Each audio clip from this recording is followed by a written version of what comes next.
স্বাগতম আমাদের জ্যামিতি দ্বিতীয় লেকচারে। আমরা প্রথম লেকচারে দেখেছিলাম যে স্থানাঙ্ক ব্যবস্থা এবং কিভাবে দুইটা স্থানাঙ্ক ব্যবস্থা করা যায়, কার্টেসীয় পোলার। তারপরে আমরা দূরত্ব নিয়ে কাজ করেছিলাম এবং আমরা 3.1 হাবিবুর রহমান স্যারের বইয়ে 3.1 চ্যাপ্টারটার কিছু অঙ্ক দেখেছিলাম। তো আজকে আমরা যেটা দেখবো সেটা হচ্ছে হাবিবুর রহমান স্যারের 3.2 নম্বর চ্যাপ্টারটা। তো আমরা যেটা নিয়ে কাজ করবো আজকে অনুসরণী 3.2। তো 3.2-তে যেটা আছে সেটা হচ্ছে যে বিভক্তিকরণ সূত্র বলে একটা সূত্র আছে, ডিভিশন ফর্মুলা বলে। তো ওখানে ব্যাপারটা কি যে কোনো একটা রেখাকে ধরলাম এবি একটা রেখা, এটাকে কোনো একটা বিন্দু একটা রেশিওতে ভাগ করে, হ্যাঁ, ধরা যাক যে সি বিন্দুটা অবশ্যই কোনো একটা অনুপাতে ভাগ করেছে, এই অনুপাতটা আসলে কত হবে বা এই অনুপাত নিয়ে আসলে কাজ করবে। হ্যাঁ, তো অনুপাতের ব্যাপারটাতে যদি চাই যে একটু কথা বলেন যে অনুপাতটা দিয়ে আসলে কি মিন করে। হ্যাঁ, আমরা আসলে অনুপাত নিয়ে কেন কাজ করি, তো অনুপাত আসলে কেন দরকার হয়। একটা কথা বলা যায় যে হ্যাঁ, অনুপাত হচ্ছে কি দুইটা জিনিসের তুলনা করতে লাগে, বাট আরো অনেক কিছু আছে, অনুপাতে অনেক ব্যবহার আছে। যেমন একটা খুব ভালো ব্যবহার হচ্ছে যে অনুপাত কি করে, যে দুইটা জিনিসকে একই রকম বানাতে সাহায্য করে। হ্যাঁ, তো আমাদের শ্রদ্ধেয় চমক ভাই এই জিনিসটা বলেছিলেন যে দুইটা জিনিসকে কিভাবে একই রকম বানাতে অনুপাত সাহায্য করে। তো সেটা একটু দেখাই দিই। ব্যাপারটা কি যে ধরে নিচ্ছি যে তোমাদের পাসপোর্ট সাইজের একটা ছবি, দুইটা দাঁত, তোমাদের দুইটা দাঁত, আর এই পাশে হচ্ছে তোমাদের স্ট্যাম্প সাইজের ছবি। আচ্ছা, এখন ব্যাপারটা কি যে পাসপোর্ট সাইজের ছবি আর স্ট্যাম্প সাইজের ছবি কিন্তু দেখতে একই রকম হয়, জানো তো, তাই না? এখন এই কি করলো ভাইয়া, কি করলো, হ্যাঁ দেখতে তো একই রকমই হবে, আমার এই তো ছবি, তো এটা কি ডিফারেন্ট হবে নাকি? আচ্ছা, কথা হচ্ছে আসলে কেন একই রকম হয়, তার কারণ হচ্ছে ধরলাম যে এইটা যত গুণ, ধরলাম এটা 1 আর এটা হচ্ছে তার ঠিক ধরলাম যে 5 গুণ বড়। এখন এই 5 গুণ বড় এই কথাটার মানেটা কি আসলে? মানেটা হচ্ছে এখানে প্রত্যেকটা এলিমেন্ট যা আছে এখানে এসে সেটা 5 গুণ বড়ই হবে প্রত্যেকটা। অর্থাৎ নাকটা যদি এখানে যা আছে তা 5 গুণ বড় নাক হবে, চোখটা 5 গুণ বড় হবে, কানটা 5 গুণ বড় হবে। এখন কথা হচ্ছে তার মানে কি যে এইখানে রেশিওটা, এর সাথে রেশিওটা কত, 5 এর সম্পর্ক, যে 5 গুণ বড় হচ্ছে। এখন কথা হচ্ছে 5 গুণ বড় যদি কোথাও না হয় তখন ব্যাপারটা কি হবে? যেমন ধরলাম যে এই চোখটা যা আছে এখানে 5 গুণ বড় হওয়ার কথা, বাট 5 গুণ না হয়ে কি হয়েছে, 10 গুণ বড় হয়ে গেছে। তো তখন ব্যাপারটা কি হবে? তখন ব্যাপারটা হবে এইরকম। তো দেখতে মোটামুটি আর যাই হোক তোমার চেহারা চেঞ্জ হয়ে যাচ্ছে। এখন ধরলাম যে দাঁতটা হয়তো 7 গুণ বড় হয়ে গেছে, এই দাঁতটা যদি 7 গুণ বড় হয় তাহলে ব্যাপারটা হচ্ছে এরকম হবে। আবার মনে করো যে কান একটা 20 গুণ বড় হয়ে গেছে, এরকম হবে। তো তাহলে ব্যাপারটা তখন দেখতেছি যে মাত্র 3টা অনুপাত চেঞ্জ করছি, এই 3টা অনুপাত চেঞ্জ করার পরে কিন্তু তোমার চেহারা নেই, এটা ভয়াবহ পরিবর্তন হয়ে গেছে। এইটা দেখলে আসলে তুমি নিজেই ভয় পেয়ে যাবে অন্ধকারে। তার মানে অনুপাত যদি ঠিক রাখতে হয়, অর্থাৎ অনুপাত যদি ঠিক থাকে তখনই একমাত্র কি দেখতে একই রকম লাগবে। তো তখন আমরা বলতে পারি যে তোমাকে যদি দেখতে একই রকম বানাতে হয় তাহলে এই যে স্ট্যাম্প সাইজের চোখ আর পাসপোর্ট সাইজের চোখ, এদের রেশিও যা হবে ইকুয়ালস টু হতে হবে অবশ্যই স্ট্যাম্প সাইজের দাঁত, পাসপোর্ট সাইজের দাঁত। পাসপোর্ট সাইজের দাঁত কেমন শুনতে জানি কেমন কেমন লাগতেছে, দেখো স্ট্যাম্প সাইজের কান, পাসপোর্ট সাইজের কান, এই সবকটা কিন্তু সমান রেশিও হতে হবে। অর্থাৎ এটা যদি 1 গুণ হয় এটা 5 গুণই হতে হবে। তার মানে ব্যাপারটা কি যে দেখতে একই রকম যদি হয় আমার প্রত্যেকটা জিনিসের অনুরূপ জিনিসের অনুপাত কিন্তু সমান হতে হবে। এখন এই জিনিসটা আসলে আমরা এইভাবে না পড়ে অনেক জ্যামিতি দিয়ে ঘোরায় পেঁচায় পড়ে আসছি। কোথায় পড়ে আসছি? একটা উপপাদ্য পড়ে আসছি, মনে পড়ে কিন্তু দেখো, মনে করে এই একটা ত্রিভুজ, এটা হচ্ছে এবিসি ত্রিভুজ, আর এখানে একটা ত্রিভুজ উচ্চি ত্রিভুজ, এটা হচ্ছে ডিএফ।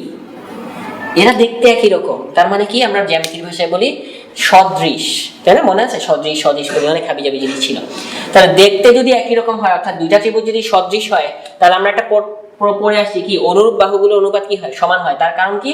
কারণ আদারওয়াইজ তো অনুরূপ জিনিস যদি অনুপাত সমান না হয় কি দেখতে একই রকম লাগবে? তাহলে ত্রিভুজটা অন্যরকম হয়ে যাবে, যেমন তোমার চেহারা হয়ে গেছিল। তাহলে অনুরূপ বাহু কি? এই যে এবি, এই এবি এর অনুরূপ বাহু এখানে হচ্ছে কি ডি, এটা যা হবে এটার ভূমি বিসি, এটার অনুরূপ বাহু হচ্ছে ইএফ, এটাও যা হবে এসি, এটার অনুরূপ বাহু হচ্ছে ডিএফ। অর্থাৎ এই 3টা জিনিসই অবশ্যই সমান হতে হবে, এইটাই হচ্ছে অনুপাতের কাজ। তো আমরা এটা আসলে ওভাবে করে আসছি। যাই হোক, তো আমাদের আসলে আলোচনার বিষয় সেটা না, এটা যখন অনুপাত কেন লাগে এটা একটা এক্সাম্পল দিলাম। মেইন এক্সাম্পলটা আমাদেরকে চমক ভাই দিয়েছিলেন। যাই হোক, তো তোমাদেরকে আজকে পাস করলাম, আর কিছু না। এখন কথা হচ্ছে যে এখানে আমরা আসলে কিভাবে বের করব। তো স্যার আমাদের একটা প্রবলেম দেওয়া হলো, প্রবলেমটা হচ্ছে এ বিন্দু দেওয়া আছে x1 y1, বি বিন্দু দেওয়া আছে x2 y2। বলো সি একটা বিন্দু যেটা এ বি কে m1 অনুপাত m2 এই অনুপাতে ভাগ করে, m1:m2 অনুপাতে ভাগ করে। তাহলে সি বিন্দুর স্থানাঙ্ক কত? এটা হচ্ছে প্রবলেমটা। ঠিক আছে, কি দেওয়া আছে? এ আর বি দেওয়া আছে, বলছে এ বি কে m1:m2 অনুপাতে ভাগ করে। আচ্ছা, এই জিনিসটার মানেটা কি? যে কোনো একটা রেখাকে কোনো বিন্দু এ অনুপাতে ভাগ করা মানে হচ্ছে, বিষয়টা একদম সিম্পলি বলতে যদি চাই তাহলে এরকম যে এ থেকে সি এর দূরত্ব যা হবে আর বি থেকে সি এর দূরত্ব, অর্থাৎ এসি যা হবে আর বিসি যা হবে, এই দুটার রেশিও হচ্ছে m1/m2। তার মানে এসি ইজ টু বিসি হচ্ছে m1:m2। এটি আসলে মিন করে, হ্যাঁ, যে বিন্দুটা ভাগ করতেছে ওইখান থেকে তাদের শীর্ষ বিন্দু দুটার দূরত্বের অনুপাতটা আসলে কত হবে। তো এটি তোমাকে দেওয়া আছে আসলে। তার মানে আমি বলতে পারি যে ধরে নিচ্ছি এটা m1, এটা হচ্ছে m2, এটা ধরে নিচ্ছি আর কি।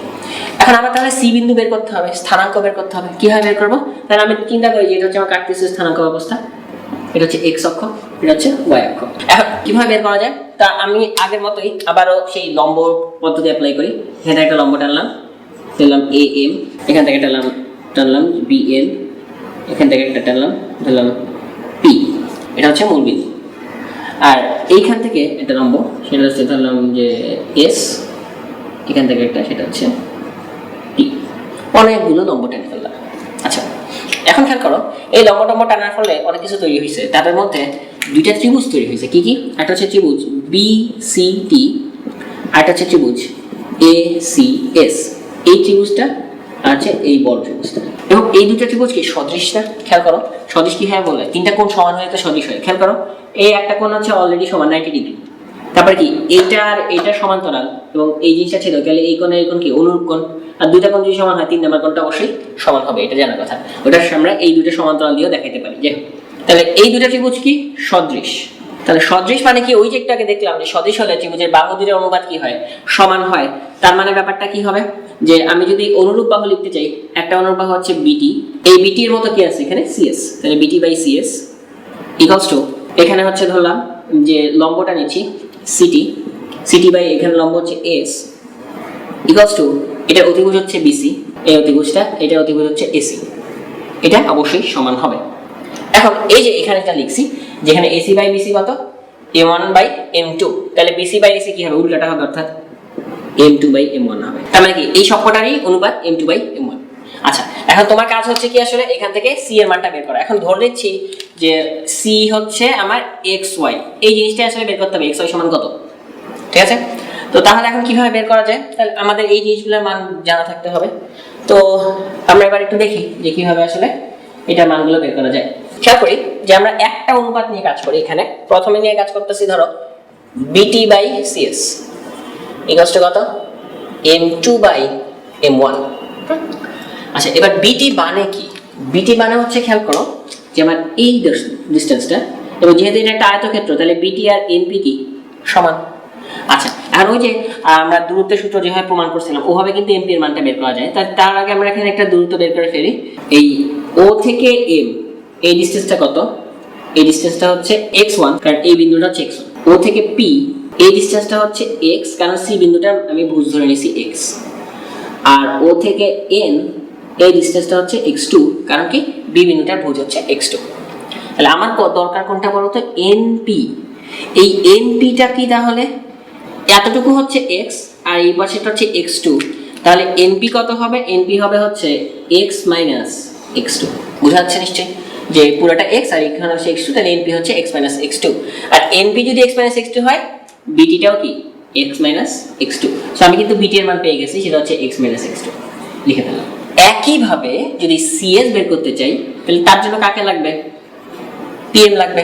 তাহলে পুরোটা হচ্ছে x1, এতটুকু হচ্ছে x, তাহলে মাঝখানে অংশটা কত হবে? x1 - x, এবং এটা যদি x1 - x হয়, এটাও হবে x1 - x। সো আমরা কিন্তু CS ও পেয়ে গেছি, সেটা হচ্ছে x1 - x ইকুয়ালস টু হচ্ছে m2/m1। এইখান থেকে তোমাকে এখন জাস্ট x এর মানটা বের করতে হবে। তাহলে x এর মানটা বের করে ফেলি। আর গুণ করে দিলে m1x - m1x2 equals to m2x1 - m2x। এখন x সব এক পাশে নিয়ে আসি, তাহলে m1x plus m2x equals to m1x2 plus m2x1। x common নিয়ে ফেলি, m1 plus m2 equals to m1 x2 plus m2 x1। সুতরাং x ইকুয়ালস টু আসে হচ্ছে m1 x2 plus m2 x1 divided by m1 plus m2। এটা হচ্ছে আমরা geometry দিয়ে apply করে কাজ করছি, এটা ভেক্টর দিয়েও করা যায় আসলে, ওইটা দিয়ে করলে একটা ছোট হইতো। দেখো এই প্রমাণগুলো কখন আসলে বোর্ড পরীক্ষা আসবে না, বাট প্রমাণগুলো শিখতে হবে, কারণ আমাকে যদি বেসিক জানতে হয় বা বেসিক বুঝতে হয় আমার প্রমাণগুলো একটু বোঝা দরকার। হ্যাঁ, বুঝে রাখবে আর কি। আচ্ছা, তাহলে এক্স এর মান কিন্তু পেয়ে গেছি, অর্থাৎ আমার দরকার ছিল সি বিন্দুর ভুজ কিন্তু পেয়ে গেছি। কোটি কিভাবে পাবো? আসলে কোটি সেম ভাবে বের করা যায়, সেটা হচ্ছে যে একটা কন্ডিশন নিয়ে কাজ করছিলাম আমি, পরেরটা নিয়ে, অর্থাৎ CT by AS equals to m2 by m1 এটা নিয়ে কাজ করি, তাহলে কিন্তু এখান থেকে বের করে ফেলতে পারবো। এখান থেকে এখন সিটি মানে কি? এতটুকু। সো এই পুরাটা হচ্ছে y, আর এই পুরাটা হচ্ছে y2, এই পুরাটা হচ্ছে y1। সো এই জিনিসগুলো যদি আমি হিসাব করে কাজ করি তাহলে খুব ইজিলি এখান থেকে বলা যায় যে সিটিটা কি হবে? সিটিটা হবে হচ্ছে y মাইনাস y2 আগের মতোই, আর ওইটা হবে y1 মাইনাস y, একদম সেমই আসবে, তোমরা হিসাব করে দেখতে পারো, সমস্যা নেই। এবং এখান থেকে তাহলে যেহেতু এইটা x আর y একই কাহিনী, সো এখানে y এর মানটা আসবে হচ্ছে m1, জাস্ট এখানে হবে y2 plus m2 y1 divided by m1 plus m2। So ultimately আমি যে জিনিসটা পেয়ে গেলাম সেটা হচ্ছে c এর মানটা বের করে ফেলতে পারতেছি। c এর মান কি? x এর ভ্যালু হচ্ছে m1 x2 plus m2 x1 divided by m1 plus m2, y এর মানটা হচ্ছে x এর জায়গায় just y m1 y2 plus m2 y1 divided by m1 plus m2। তো এই সূত্রটা আমাদের আসলে এই চ্যাপ্টারে লাগবে।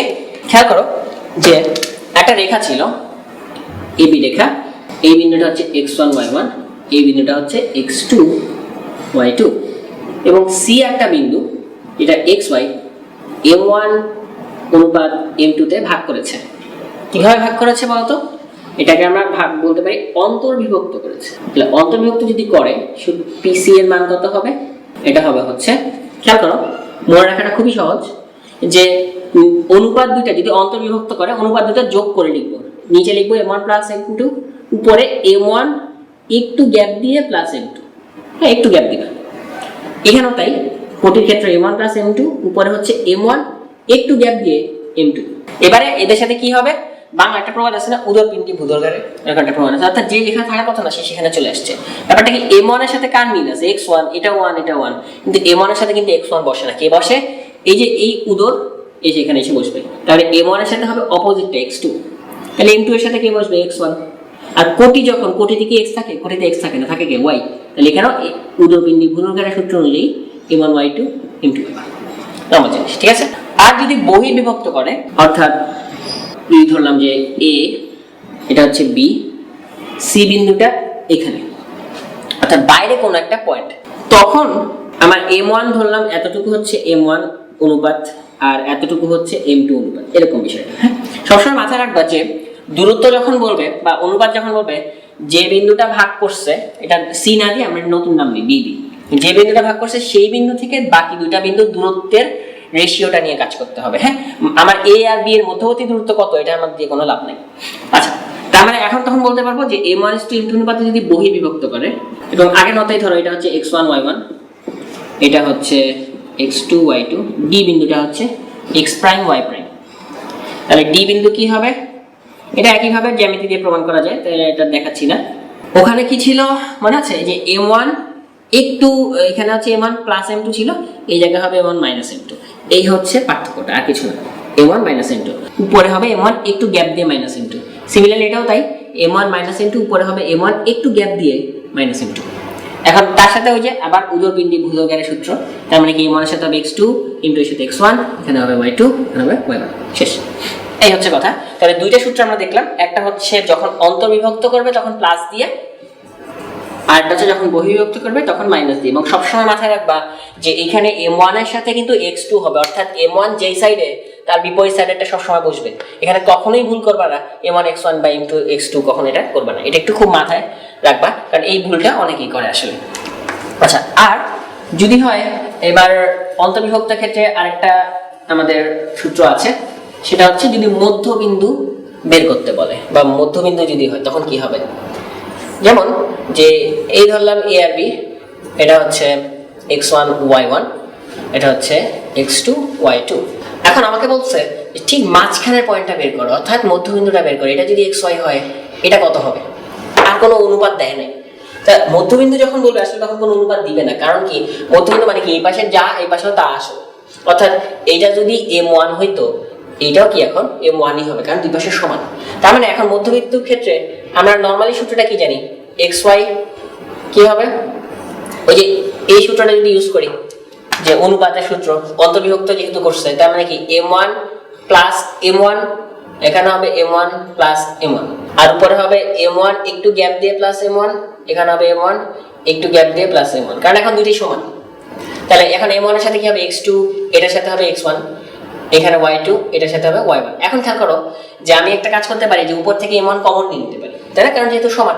তাহলে কমন নিয়ে নিচে আসে কি 2m1, উপরে আসে হচ্ছে m1 কমন নিলে হচ্ছে x1 প্লাস x2, আর এখানে নিচে আসে 2m1, উপরে m1 কমন নিলে আসে y1 plus y2। So m1 আর m1 কি হয়ে যায় কাটাকাটি, তাহলে আলটিমেটলি থাকে কি x1 plus x2 by 2 y1 plus y2 by 2। এই সো এটা হচ্ছে যদি আমাকে কোনো দুইটা বিন্দু দেওয়া থাকে তাদের সংযোগ রেখার মধ্যবিন্দুটা কত হবে সেটা বের করার সূত্র। কিভাবে? খুবই সহজ, দুইটা বিন্দুর ভুজ দুইটা যোগ করে 2 দিয়ে ভাগ করে দিব, কোটি দিয়ে যোগ করে 2 দিয়ে ভাগ করে দিব, এটা হচ্ছে আমাদের সূত্র। তো এখন আমরা দেখি যে এই জিনিসগুলো ইউজ করে কি কি অঙ্ক আসতে পারে। তাহলে আমরা তিনটা সূত্র দেখলাম, প্রথমটা হচ্ছে অন্তর্বিভক্ত, পরটা হচ্ছে বহির্বিভক্ত। অন্তর্বিভক্তের সময় প্লাস, বহির্বিভক্তের সময় মাইনাস, আর মধ্যবিন্দুতে ভুজ দ্বয়ের যোগফল বাই 2, কোটি দ্বয়ের যোগফল বাই 2।